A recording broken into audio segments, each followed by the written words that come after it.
Zaburi ya 27. Uhoraho niwe muco wanje n'agakiza kanje, nzotinya nde? Uhoraho niwe gihome gikingira ubugingo bwanje, ninde azonca ivutu? Hamwe inkozi z'ibibi zari zinziye ngo zirye inyama zanje, nibo bagwanizi banje n'ababisha banje, baratsitaye baratemba. Naho ingabo zosagaza ngo zintere, umutima wanje ntiwotinya. Naho intambara yovyuka ikandwanya, no muri yo norema.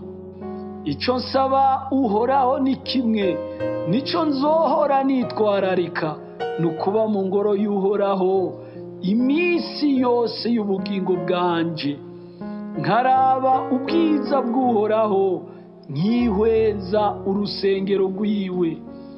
Kuko ku munsi w'amagorwa azonzigama, akamisha mw'ihema ryiwe. Mu bwigobeko bwo mw'ihema ryiwe niho azomisha, azonshira hejuru ampagarike ku gitandara.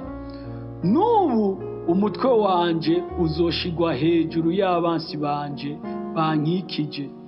Nanje nzotangira ibimazi vy'umunezero mw'ihema ryiwe, nzoririmba ego cane, nzoririmbira Uhoraho amatazirano. Uhoraho we, umve ugutaka kw'ijwi ryanje, utekungirire ikigongwe unyishure. Wavuze uti nimurondere mu nyonga hanje, umutima wanje urakwishuye.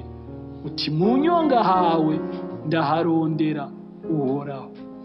Ntumishe mu nyonga hawe, ntiwirukanishe umusavyi wawe uburake.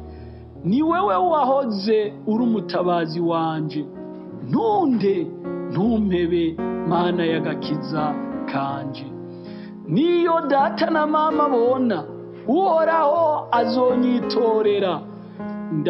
Ndangira inzira yawe Uhoraho, undongore mu nzira y'umuharuro kubw'abandyamiye.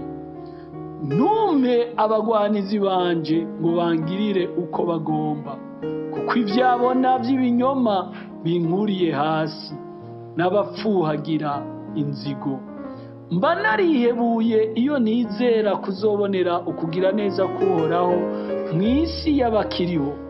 Niwitege Uhoraho, rema umutima wawe uhumure, nuko niwitege Uhoraho. Amen.